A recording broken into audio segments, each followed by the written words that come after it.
Buen día República, espero te encuentres muy bien. Estamos hoy día jueves 18 de agosto ya, del año 2022 en la ciudad de Montevideo, capital de la República Oriental del Uruguay, en este programa que tiene una pregunta como nombre: ¿en dónde estamos? En parte te respondí desde el punto de vista geográfico, desde el punto de vista locativo, te respondí Ciudad de Montevideo, capital de la República Oriental del Uruguay, en CX30, Radio Nacional, 11:30 M por aire, radionacional.com.uy para el mundo, por internet, y también desde nuestra aplicación, la 30. Después me va a corregir Damián, que está por ahí. Bienvenido, Damián, ¿eh? Está en controles, llevando este trabajo impecable, día a día.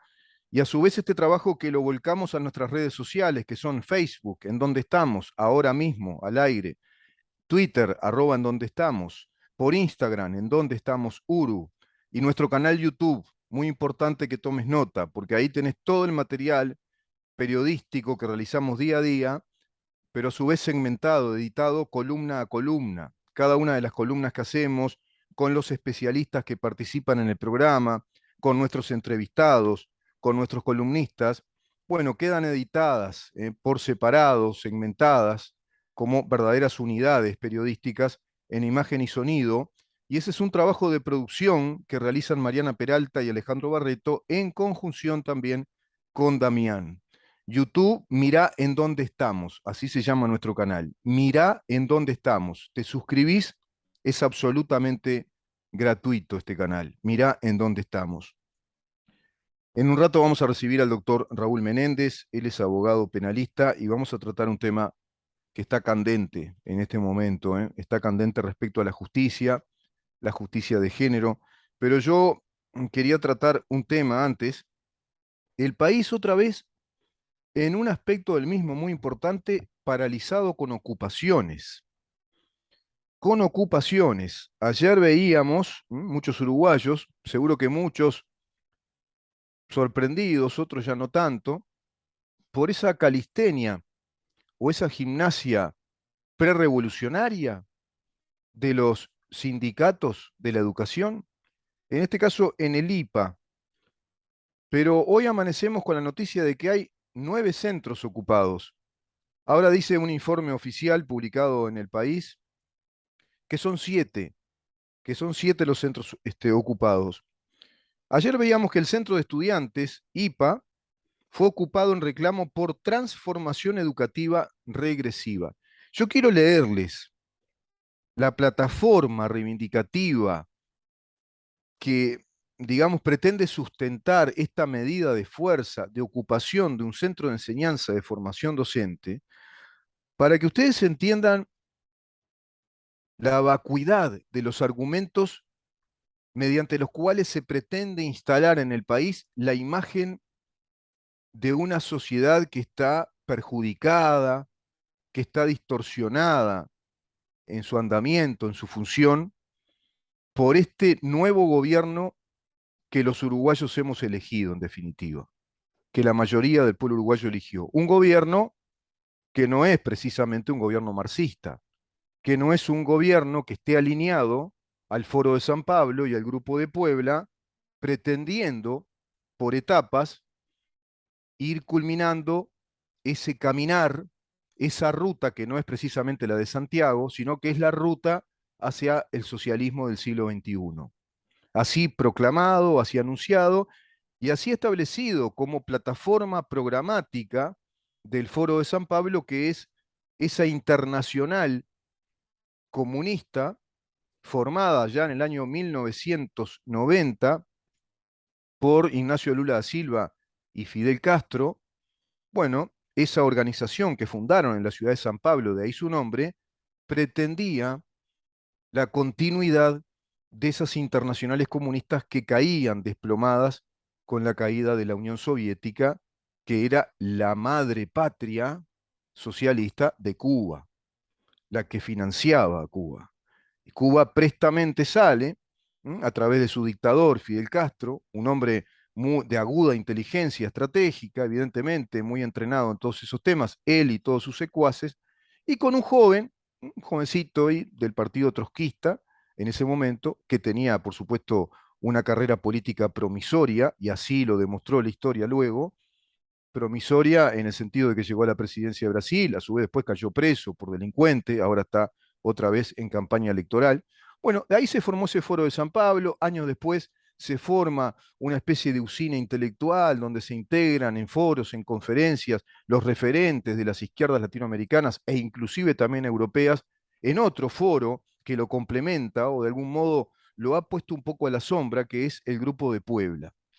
Bueno, a esos organismos, digamos, para oficiales o extraestatales, pero que hacen esa internacional, de ese gran proyecto continental de sociedades socialistas, bueno, está integrado el Frente Amplio, está integrado el PIT-CNT, y está integrada la FEU, están integrados los colectivos feministas radicales, los colectivos LGBT, y todas las personalidades de izquierda que conocemos, todas las connotadas personalidades públicas, están afiliadas al Foro de San Pablo y al Grupo de Puebla, pero te repito, muy especialmente el Frente Amplio como fuerza política es fuerza integradora de ese Foro de San Pablo y Grupo de Puebla, lo mismo que el PIT-CNT. Por lo tanto, aclaro esto para que se entienda que acá no hay ningún tipo de teoría conspiranoide o que estemos analizando las cosas de modo antojadizo, sino que sobre esos datos de la realidad es a los cuales debemos atender y desde los cuales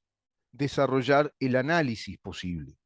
Pues si no, carece de todo sentido hacer un análisis coyuntural, puntual, de las ocupaciones y por qué. Bueno, las ocupaciones son una práctica más, una gimnasia pre-revolucionaria más que el país experimenta como síntoma de ese caminar, de esa organización sistemática o sistémica que está provocando o procura dar con la inestabilidad de este gobierno.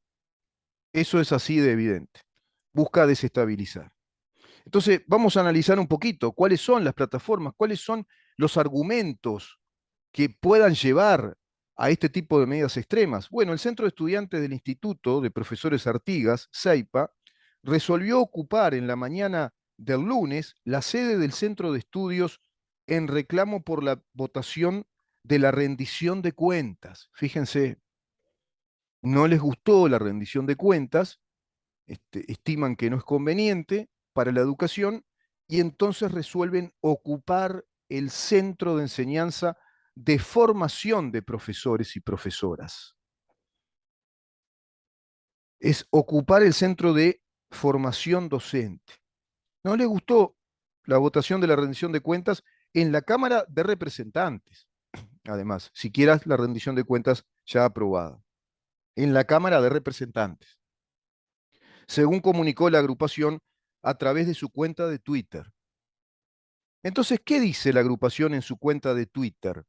¿Cuáles son los argumentos, los motivos por los cuales deciden esta ocupación en este centro de estudios, en el centro del IPA, Centro de Formación Docente? Dicen lo siguiente: decidimos que para enfrentar esta reforma antipopular y opuesta a docentes y estudiantes, así como para seguir exigiendo mejores condiciones de estudio, es que este lunes 15 de agosto ocupamos el IPA.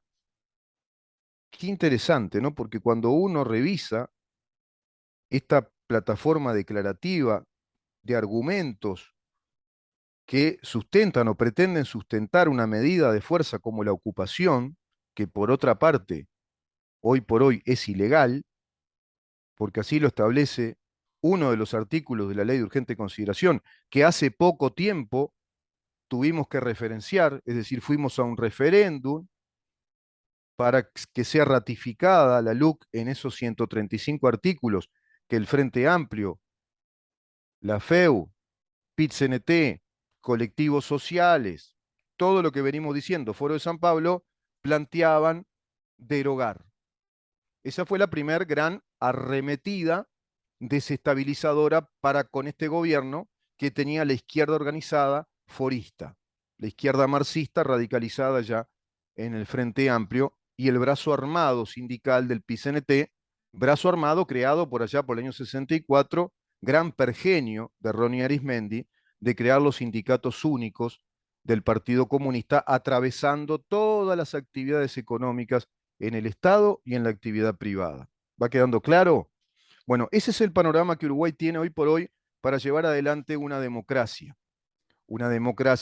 representativa, una democracia que según la Constitución es liberal, con alternancia en el poder, con separación de poderes, con la libertad de expresión. Tenemos muchos componentes de esa democracia, pero hay otros que son muy extraños y con comportamientos que no obedecen en rigor a la ética democrática, como son estos movimientos. Porque directamente no les interesa la lógica democrática, sino que les interesa la lógica prerevolucionaria para llegar al Estado socialista del siglo XXI. Entonces te dicen, decidimos que para enfrentar esta reforma antipopular la reforma según ellos, y opuesta a docentes y estudiantes, es laudatoria, ¿no? Para ellos es antipopular, es opuesta a los estudiantes y a los docentes, y así como para seguir exigiendo mejores condiciones de estudio. Bueno, no hay nada específico, no hay argumento tangible, palpable, simplemente es una declaración de principios. Por otra parte, agrego, una encuesta salió recientemente de Equipos, nos explica que en esa consulta que hizo la consultora, precisamente Equipos, el 75% de los uruguayos está en desacuerdo con las ocupaciones y los paros. El 75%, 7,5. Por lo tanto, esto de que la reforma es antipopular se cae a pedazos en los hechos. Este relato se cae en los hechos estadísticos que dicen el 75% de la población uruguaya no quiere saber nada con ocupaciones. Además, ya lo manifestó en el referéndum. El 2,6% por encima de los que estaban en contra de esos artículos dijeron que esos artículos tenían que seguir adelante. Por lo tanto, no hay ningún respeto a la decisión soberana democrática que el cuerpo electoral asumió. Y en este caso no hay ningún tema de gravedad que dé mérito a una medida tan violenta, tan de fuerza, como la ocupación de un centro de enseñanza docente.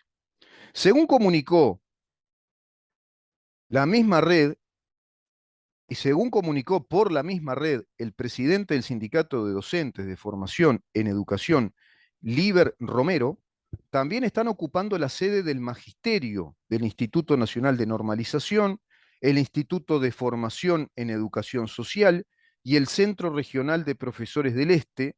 Mientras tanto, se realiza un paro activo en el Instituto de Formación Docente de la Costa y en el Centro Regional de Profesores de la misma zona. Siguen esas ocupaciones hoy hay 7 centros educativos ocupados, y asimismo publicaron un comunicado que señala, hace meses que venimos sosteniendo la lucha, fíjense la terminología, hace meses que venimos sosteniendo la lucha ante diversas problemáticas que hasta la fecha no se han solucionado, como lo son la propia estructura edilicia y la desregulación en las condiciones de estudio. Buenísima la especificidad, a uno le queda clarísimo después de leer esto cuáles son los argumentos realmente válidos, ¿no? Importantes, que claro, dan lugar a esta medida ya desesperada, urgente, que convoca a la población uruguaya a que tome nota de todo esto, a que tome conciencia de los graves perjuicios que un gobierno neoliberal de derecha, les faltaría decir eso, ¿no? Les falta esa parte. Tendrían que estudiar un poquito más cómo son los movimientos polo obrero en Argentina, más socialismo, por ejemplo, el otro movimiento, ¿no?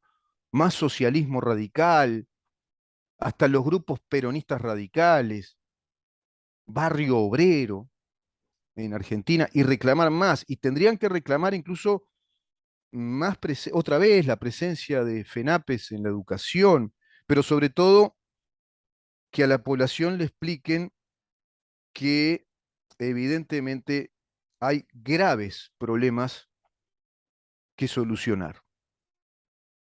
Bueno, todo esto aparte de la ironía que hice, evidentemente no sé si salió bien la ironía, pero aparte de la ironía, es realmente un mamarracho democrático. Es simplemente la intención de desestabilizar. El tema de la estructura edilicia. ¿Y qué pasa con la estructura edilicia? Que se embromó ahora el edificio. ¿Qué le pasó? Se desmejoró el edificio. Y en los 15 años de gobierno de Frente Amplio no preocupó nunca la estructura edilicia, porque que yo sepa, el edificio del IPA que está ahí en Avenida Libertador no era digno de elogio de las miradas de los transeúntes y los paseantes, no era precisamente motivo de orgullo nacional la limpieza, la belleza arquitectónica de ese cubo de hormigón que estaba pintarrajeado por todos lados y parecía un comité de base del Frente Amplio o del Partido Comunista, porque lo que más abundaban eran imágenes del Che Guevara y pintadas con consignas del socialismo marxista, y PVP, y MPP, y PCU, y grafitis por todos lados. Además feos, una cosa oscura, fea, donde predomina el negro y el rojo todo el tiempo, con gente siempre ahí amuchada en la puerta, y ahora les preocupa la situación edilicia y a su vez la desregulación en las condiciones de estudio. ¿Qué será lo de la desregulación, no? Se está procesando una transformación educativa, dicen. Se está procesando una transformación educativa regresiva. Regresiva, claro, porque la educación que teníamos en estos años era buenísima, era excelente la educación. 3 de cada 10 adolescentes terminaban el ciclo educativo. 3 de cada 10 terminaban el ciclo educativo.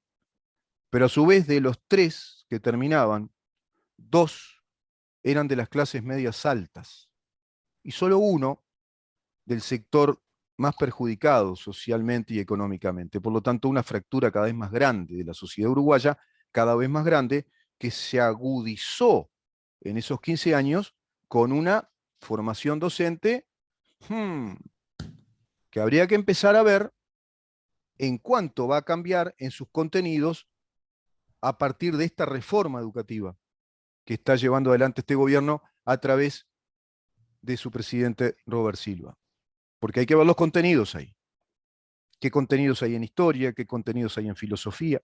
¿Qué contenidos hay en las ciencias sociales que van formando a los alumnos? Porque hay que ver qué contenido forma a los docentes.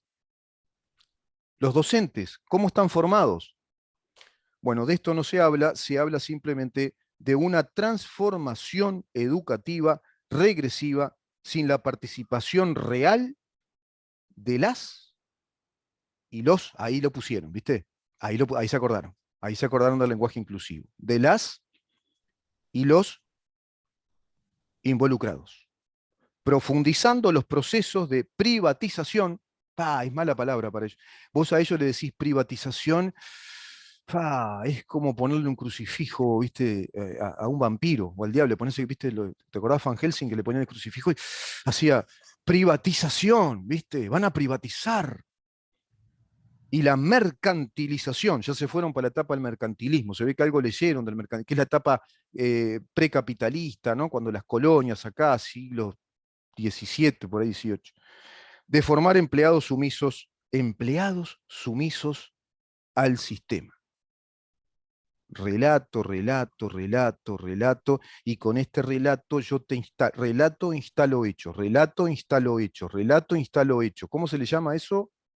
Propaganda. Lo decía Lenin.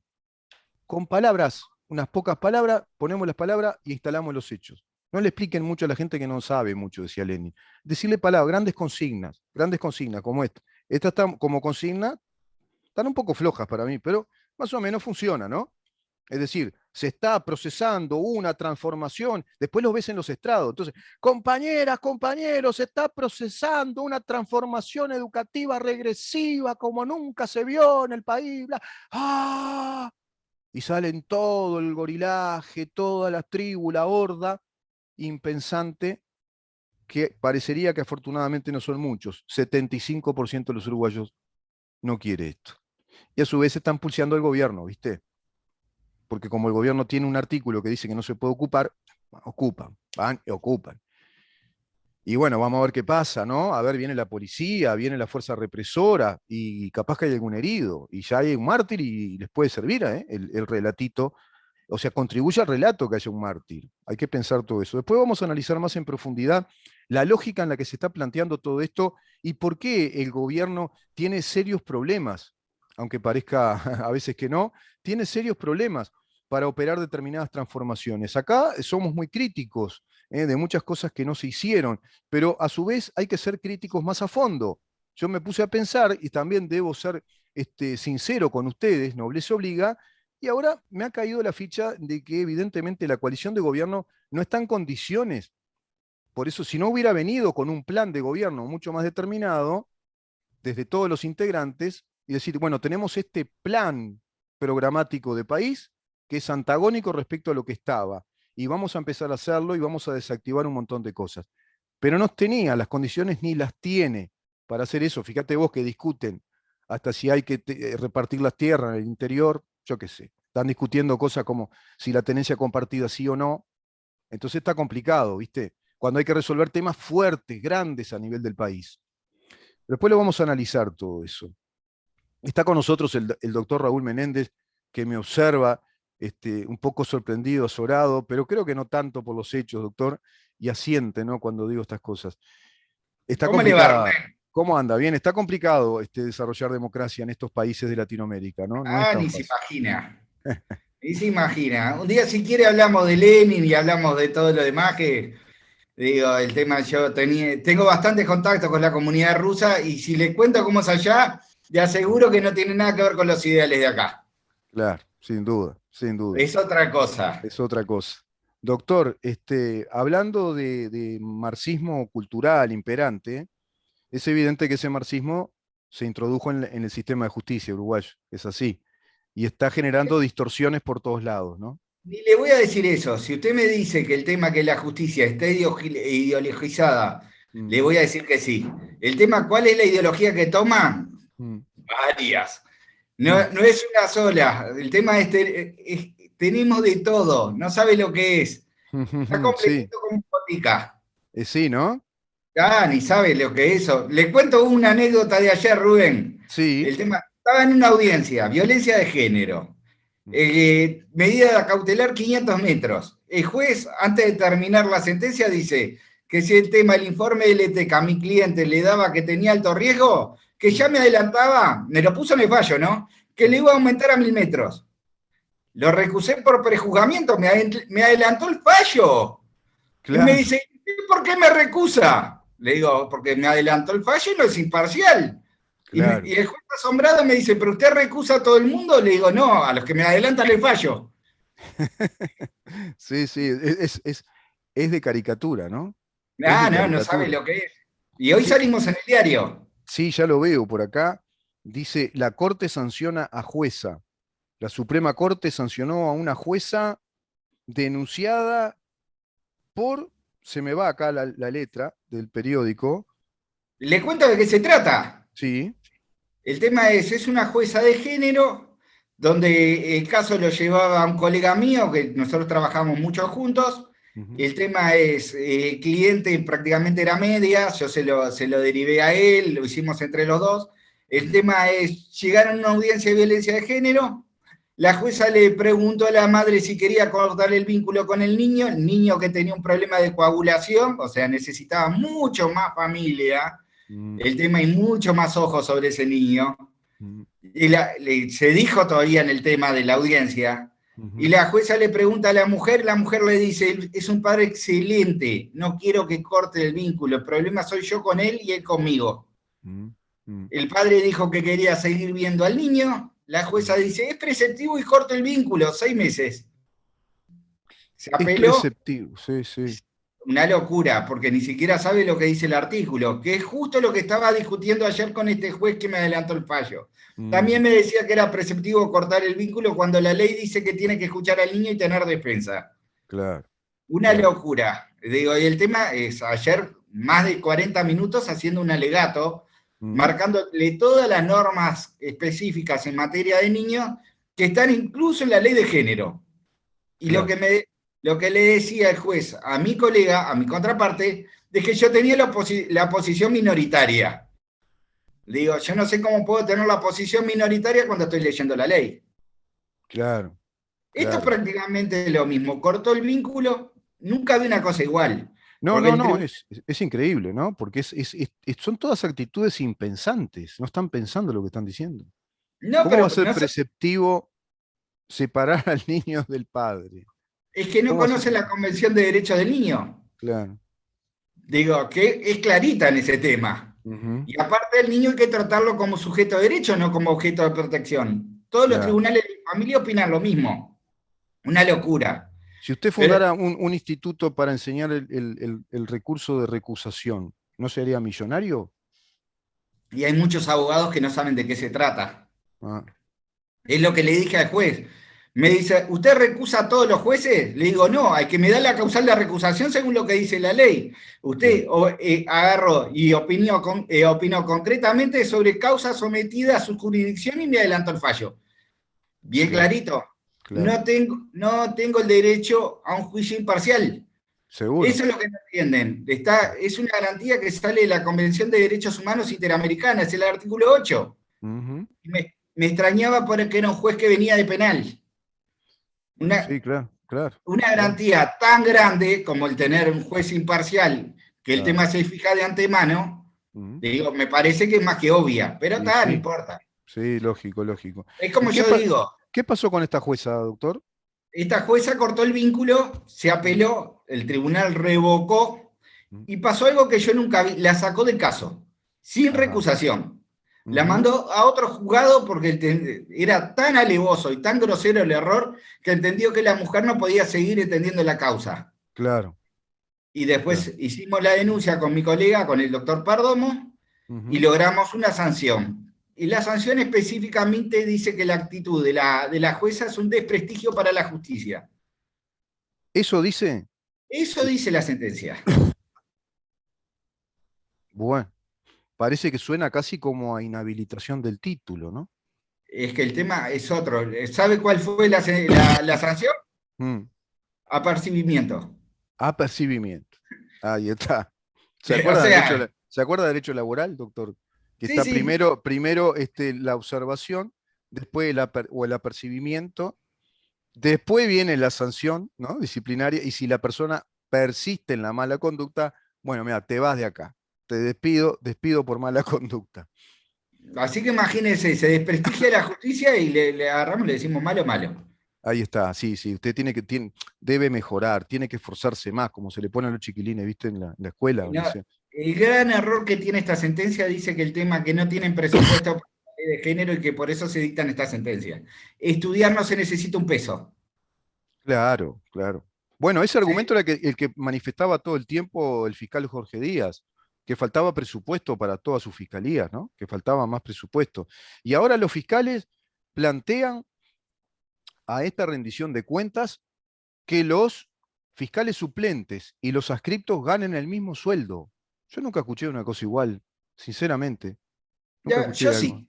¿Sí? Le cuento por qué. Sale la Mm, Constitución. Igual trabajo, igual remuneración. mm. El tema es, específicamente, tenemos un organismo público que brinda justicia que viola la ley. Claro, pero además, por principio de funcionalidad, ¿no? Artículo 59. Y la ley del estatuto del funcionario público también, el funcionario está a la función o a la función del funcionario, y el igual trabajo está relacionado a la función que cumple. Si es suplente, es suplente. Por más que me diga, no, pero en los hechos trabaja igual que el fiscal, bueno, eso es otro tema. Desde el punto de vista institucional, el fiscal titular es fulano o fulana, es el suplente, el adscripto es adscripto, ¿no? Si no, estamos todos locos, estamos Es poniendo que yo no entiendo, la Rubén. casuística como si fuera una cuestión institucional, es una cosa increíble, ¿no? Pero Yo bueno. igual le digo, yo voy a la Constitución. Mm, Yo entiendo que si tiene igual trabajo, tiene que tener igual remuneración, lo entiendo clarísimo. mm. Entiendo que puede haber un principio de responsabilidad, Mm, que ahí sí podemos tener una diferencia de salario, porque no ujú. es la misma responsabilidad del titular que del Claro, suplente. Pero como lo está claro. manejando, en Mm, parte tienen razón. El tema es, si nosotros vamos el tema de responsabilidad, el tema de servicio y el tema de cargo, ahí es donde está la diferencia. Claro, pero la lógica, doctor, no es reparar el caos con medidas institucionales como una disposición presupuestal. Hay que arreglar ese caos que está funcionando mal. Algo ahí no funciona bien. No Es puede que ser que trabaje lo mismo que el fiscal titular que tiene otra responsabilidad. No, no tiene sentido plantear eso. trabajan más, Trabajan más, porque claro, delegan todo. claro, claro. Ese es el problema, nadie controla. Pasa lo mismo en la justicia. Sí, sí, Le sí. cuento, Rubén, algo que usted sabe, en nuestra justicia, Mm, nuestros jueces no están sometidos a un control de calidad. claro. Por eso están pobres y no lo hacen a propósito, porque quedan muy poquitos, Rubén. Ujú. Si hacen un control de calidad, le aseguro que quedan Quedan poquitísimos. muy poco, muy poco. Mm. Habría que plantear ahí, sinceramente, una escuela de formación de jueces, ¿no?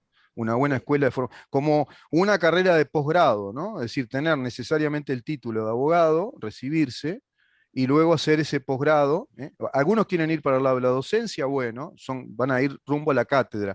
Otros ¿Sabe lo quieren más ser triste, especialistas, Rubén? se hacen un posgrado en la especialidad de la materia, ¿no? Una maestría, un posgrado, y otros quieren ir hacia la carrera de posgrado de la judicatura. Es lo que corresponde, se me ocurre, no sé, sentido Lo más común. triste que existe se llama CEJU y es Sí, lamentable, porque el tema es lo que enseñan no es lo que necesita un juez. claro, Digo, claro, ese es el problema, no hay especialización, a los jueces los claro, mueven y no saben a qué materia van, no claro. saben si están preparados, quieren que se preparen cuando llegan. El Mm, tema, así es el nivel de jueces que tenemos. Llegan jueces que no sí, entienden sí, ni siquiera dónde están parados. claro. Un disparate, y pasan estas cosas, le Y violan los pasa, derechos sí, humanos, seguro. porque son derechos humanos a la gente y no Mm. les importa. Sí, están violando derechos humanos, derechos subjetivos, derechos fundamentales todo el tiempo. Los derechos que establece la Constitución en el artículo 7 están siendo violados todo el tiempo y parece que no importara. Aplanados. Doctor, yo le invito a una nota, si le parece, la vamos a promocionar ya ahora. Perfecto. Me gustaría hacer una nota especial, una especie de tertulia, una mesa redonda con usted, su colega también, El que doctor es Perdomo. el doctor Perdomo, que está tratando el tema del caso Mastandrea. Estoy conversando yo con el papá de Mastandrea, muy amablemente siempre hablamos con él.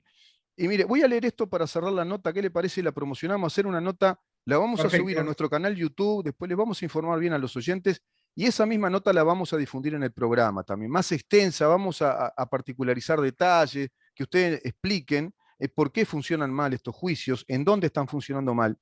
Dice en ¿Me este permite una comunicado, cosita, el Rubén, papá de nada más? Mastandrea, si me permite leer esto, dice, Bueno, por la vida de mi hijo le pido a los ministros de la Suprema Corte de Justicia hagan justicia, como dijo la senadora, ante todos los medios periodísticos más importantes del país.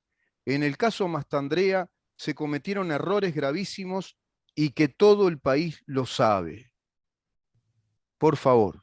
Esto está pidiendo un padre por su hijo. Está pidiendo, por favor, a la justicia uruguaya que reparen este asunto. Me gustaría conversarlo con usted en esa nota especial, con el colega, con el papá de Mastandrea y abundar más en detalles.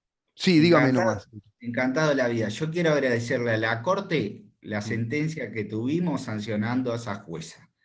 Digo, bien, son de los poquitos casos en que la Corte se puso los pantalones. bien. Parece que está cambiando el tema desde ahora porque tengo otra jueza que aparentemente está enfrentando un sumario. Mm, Digo, esperemos que el tema, que empiecen a ser responsables a los jueces por sus acciones, como dice la Constitución. claro, Porque el tema, hasta hace muy poquito, no existía una sola sanción, tenían que salir en los medios para sancionar a un juez, no importa lo que hagan, y claro. hacían las cosas más arbitrarias. Sí, sí, Porque el sí, tema sí. es, yo he denunciado de jueces que violaban sentencias ejecutoriadas de segunda instancia, jueces de Mm, primera, sí, sí. jueces que el tema que violaban la ley sistemáticamente, jueces que el tema que no era un tema de jurisdicción o un tema de Sí. sentencia. Jueces que Una, archivan recursos de apelación, jueces que archivan recursos de habeas corpus. sí, sí, el tema no solo eso, yo tengo un juez que No, no pasan el escúchese, recurso. escúcheme este Rubén y le explico a la población de qué se trata. Un Mm, recurso de apelación que presenté yo en un caso mío, mm. 8 meses la jueza sin diligenciarlo, o sea, nunca Claro, decretó. qué El tema disparate. claro, la ley dice que cuando reciba un recurso tienen que aceptarlo o denegarlo para Exacto, poder tener un recurso por denegación de apelación. El exacto. tema es 8 meses sin decretarlo, una denegación de justicia grande como una casa. Sí, ¿Sabe sí, lo que sí. me dijo la Corte? Mm. que era un ¿Qué tema les dijo? jurisdiccional. A lo que recurrí porque nunca decretó la mujer. ¿Cómo va a ser un tema jurisdiccional si nunca decretó? Claro, Es una claro. bestialidad. Sí, sí, sí, sí, un disparate, un disparate. Doctor, muchísimas gracias. ¿Le parece? Gracias, Rubén. En estos días hacemos ese Zoom especial, lo vamos a subir a nuestro canal, lo vamos a promocionar y lo vamos a difundir en el programa también. Cuando usted Muchísimas quiera. gracias. Por favor, muy amable. ¿Eh? Que pase muy bien, doctor. Buenas El, tardes. el doctor Raúl Menéndez, abogado penalista especializado en temas de género, de familia, conversando con nosotros un ratito a raíz de este caso, de esta jueza que, bueno, fue sumariada. Vamos a una pausa, recibimos al escritor, investigador, periodista Álvaro Alfonso, que viene con una primicia que es toda una bomba, quédate ahí.